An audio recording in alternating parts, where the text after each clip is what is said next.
Good morning, 11th Science. Today we are discussing how to determine position of element if we know its atomic number.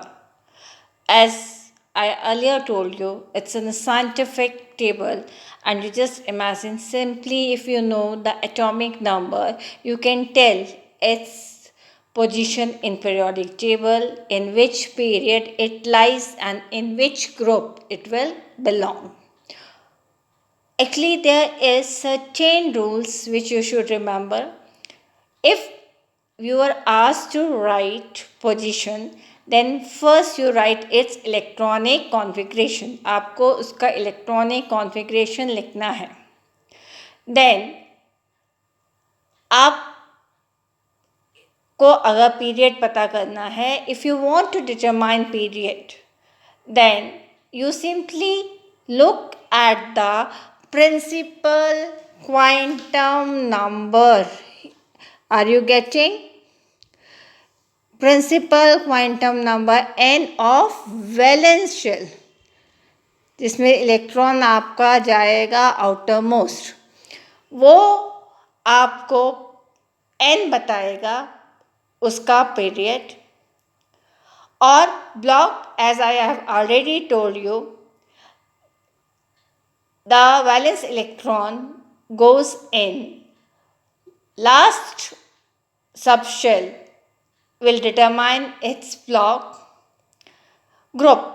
Now, for determining group, there are certain rules depending on the principal quantum number. If your valence electron goes in s orbital, then simply the number of valence electron will tell you its group number. But if electron goes in p orbital, then total number of valence electron plus 10 electrons of penultimate orbital d. And if electron goes in d orbital, then its number of electrons of penultimate shell d orbital plus number of electron of valence shell. It will determine the group number. And for lanthanides and actinides, I already told you group number will be 3. If you have electrons going in 6s,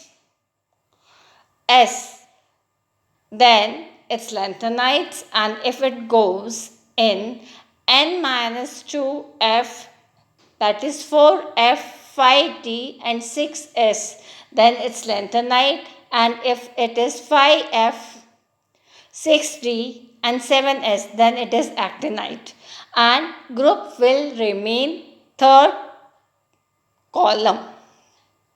Now, to elaborate it, I have solved many numericals. Let's see one by one. Suppose you have atomic number 37. First, you will write its electronic configuration according to Aufbau principle, N plus L rule, Pauli's exclusion principle, and इन सबको आप apply करके electronic configuration लिखेंगे as I have already discussed it. तो आपने electronic configuration किया, आपका last electron यहाँ कहाँ जा रहा है? 5s1. Principal quantum number is 5, therefore its period is 5. Block, it valence electron is going into s orbital, so it is s block. And group, now the valence orbitals electron number is 1, therefore it is group 1. So here we have all the information just by simply knowing its atomic number. I give you some examples. We will discuss it one by one. Suppose atomic number is 32. Now, if atomic number is 32, first you write electronic configuration. And we see the valence electron goes to 4p4. Therefore, as we see, principal quantum number is 4, therefore period is 4. It is valence electron going into p orbital, therefore it belongs to p group.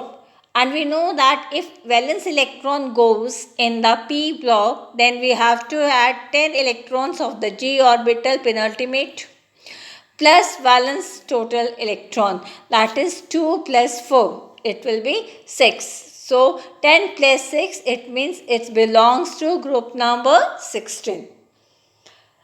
Similarly, if atomic number is 28, in that case you will write electronic configuration, and here what we see, electrons, as you know, after entering into 4s it goes to 3d. And in 3D there are 8 electrons. So again, period, valence 4. So it is 4. Block. Since the electrons are going in d orbital, so it will be d. Group number 8 plus 2. Penultimate and ultimate shell. So it is 10. तो आपका group number हो गया 10. Then next is example when atomic number is 64, and we will write its electronic configuration, and in the end we have 4f7, 5d1 and 6s2. Are you getting it? 4f7, 5d1 and 6s2. Since it is 6, so period will be 6, and as I told you, 6 valence shell with F and D, then it will definitely belongs to, yes, F block and group 3 and period 6. It is a lanthanide. So in this way we can predict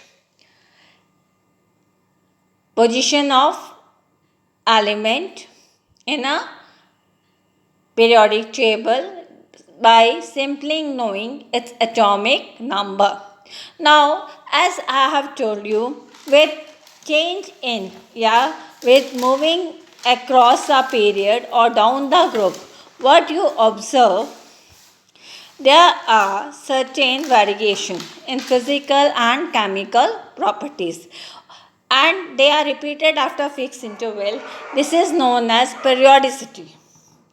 Now, the reason is valence electron number is repeated after certain interval, and these are responsible for similarity in physical and chemical properties.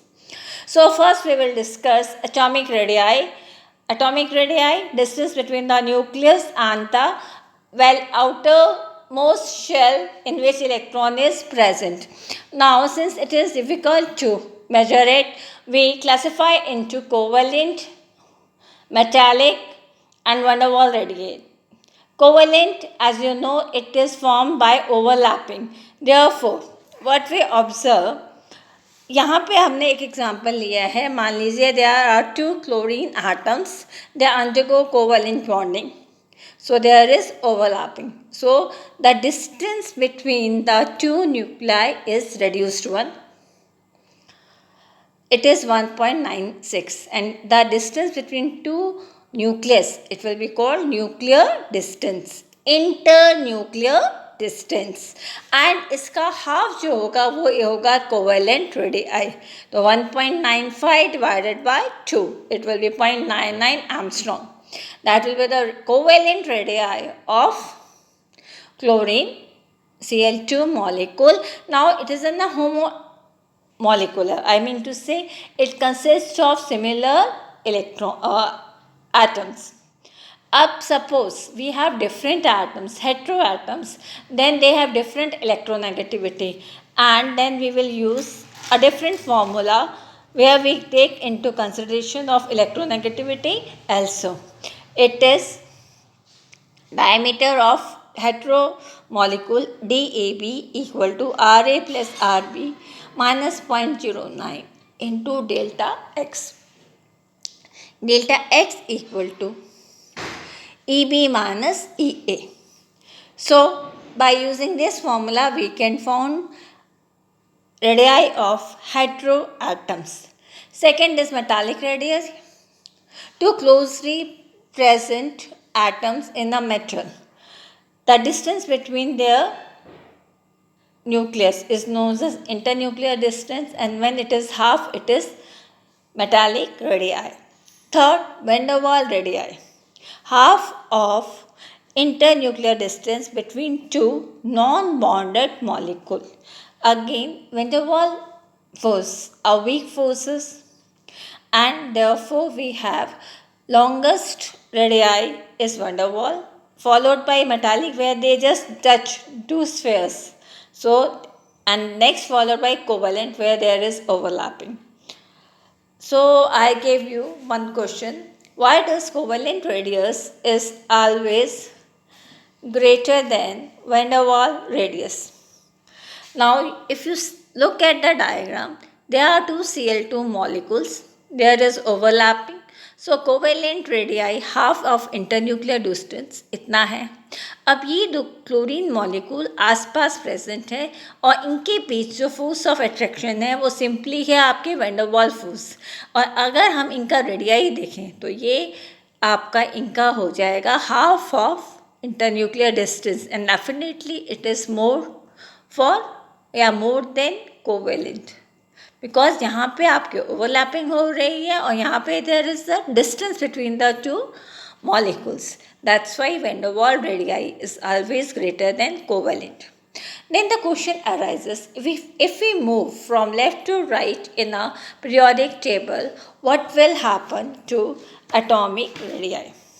So simply I just again take this periodic table chart. Suppose you move from lithium, beryllium, boron, carbon, nitrogen, oxygen, fluorine and neon. What will happen? Now, अगर आप इनका electronic configuration ध्यान से देखें, it is 3, 4, 5, 6, 7, 8, 9 and 10. यानी कि आपके अगर हम शेल्स वाइज देखें तो आप क्या देखेंगे, आपके लिथियम में इलेक्ट्रॉन जा रहा है 2s1 में, इट इज़ 2s1. वहीं पे जब मैं बात करती हूँ बेरिलियम तो आपका ये वापस 2 में जा रहा है, पर अब 2 इलेक्ट्रॉन चले गए.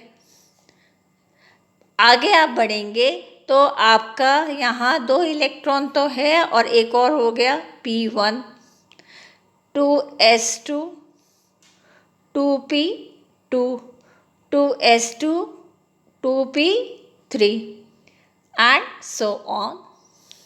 2s2, yes, 2p4 and this is 2p5 and the last it is 2p6. अब देखने वाली बात ये है, यहाँ पे हर एक का न्यूक्लियर पॉजिटिव चार्ज इंक्रीज़ हो रहा है और क्योंकि न्यूक्लियर चार्ज इंक्रीज़ हो रहा है तो फोर्स ऑफ अट्रैक्शन बढ़ रही है. शेल वही सेम की सेम है, सेकंड शेल.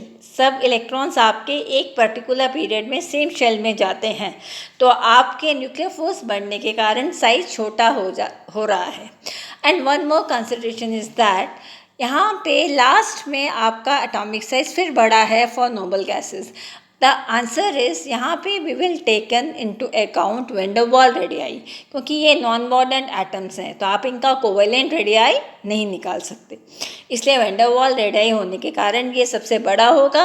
बाकी सब हमेशा यही चीज़ फॉलो करेंगे. On moving from left to right आपका atomic radii will decrease. This again I have explained with the formula. Z star, it is effective nuclear charge. तो आप जब लेफ़्ट टू राइट मूव करते हो सेम शेल में जाने के कारण आपके इनर इलेक्ट्रॉन्स जो हैं उनका नंबर सेम रहेगा और वो इतना ज़्यादा रिपेल नहीं करेंगे। न्यूक्लियस और आउटरमोस्ट या वैलेंस शेल के बीच के इलेक्ट्रॉन्स का जो एक न्यूक्लियर फोर्स से उनका बचाव है उसको हम बोलते हैं शील्डिंग इफेक्ट, वो कांस्टेंट ही रहेगा, इसलिए जेड इफेक्टिव बढ़ रहा है और आपका साइज छोटा हो रहा है। वहीं पे जब आप ऊपर से नीचे moves from top to down, आपके हर बार एक शेल इंक्रीज हो रही है। अगर हम फर्स्ट ग्रुप को देखिए 2s1, 3s1, 4s1, 5s1, 6s1 and 7s1 मैंने दिखाया है, बट क्योंकि ये रेडियो एक्टिव है तो हम कंसिडरेशन में नहीं रहते। यहाँ पे आप क्या देखते हैं कि आपका एटॉमिक नंबर बढ़ रहा है, प्रोटॉन्स बढ़ रहे हैं, डेफिनेटली न्यूक्लियर फोर्स बढ़ रही है, पर साथ ही साथ इनर इलेक्ट्रॉन्स के नंबर बढ़ रहे हैं, वो डोमिनेटिंग फैक्टर है। Therefore it will be your yes, there will be more predominating shielding effect and your size will decrease। वहीं पे हम बात करते हैं कैटायन और एनायन की, तो आप देखेंगे कैटायन हमेशा छोटा होगा, एनायन हमेशा बड़ा होगा, क्योंकि यहाँ पे न्यूक्लियर फोर्स आपकी ज़्यादा हो गई है, यहाँ पे कम हो गई है। And last I have discuss, अगर आपके इलेक्ट्रॉन्स का नंबर सेम है तो उनको हम कहते हैं आइसो इलेक्ट्रॉनिक स्पीसीज, और जितना ज़्यादा चार्ज होगा उतना ज़्यादा आपका साइज छोटा होगा। Thank you.